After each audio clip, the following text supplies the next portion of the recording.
Now, on my program last night, I broke the news that Matt Kean is looking at 2 seats in Canberra in the future, not right now, but before the next federal election. One of them is Bradfield, should Paul Fletcher choose not to recontest the next election. The other is potentially North Sydney. Would you support Matt Kean moving to Canberra? I think Matt Kean would do an outstanding job in Canberra. Dom Perrottet, Gladys Berejiklian, Bruce, Mike Baird and Josh Frydenberg would make for a tremendous team taking on teals across the country.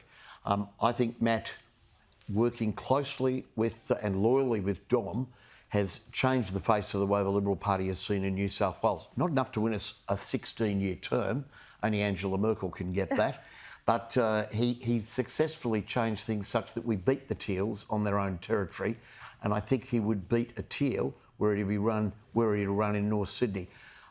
Paul Fletcher is doing a great job, and I think you'll find Paul Fletcher's here to stay for some time. Yeah.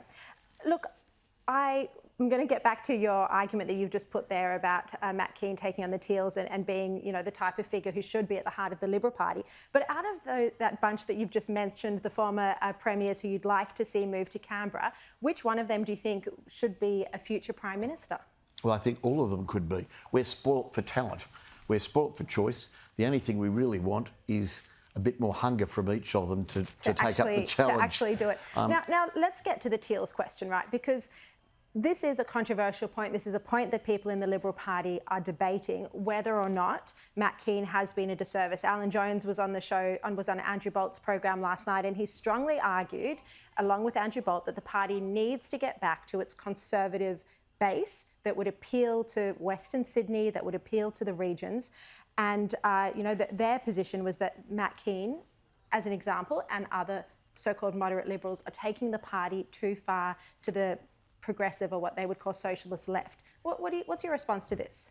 Well, I'd look your listeners in the eye on this and say, particularly to Conservatives, who are a vital part of the party, that they need to be respected, included and supported as part of a party that brings both moderates and the Conservatives together. One of the big challenges out of the lessons of history in the last 12 years was that a party that can't govern itself can't govern the state.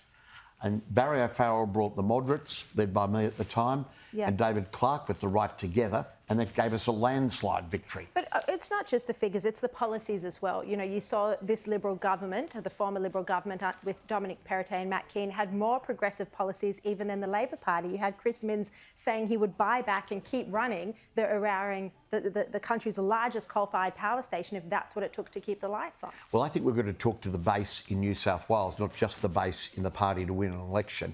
And if you combine the Liberal, Labor, National, Green and teal vote, it's over 90. It's nearly 90%, 5% of the electorate, and all of those parties supported net zero. 1.8%, almost an asterisk, voted for One Nation.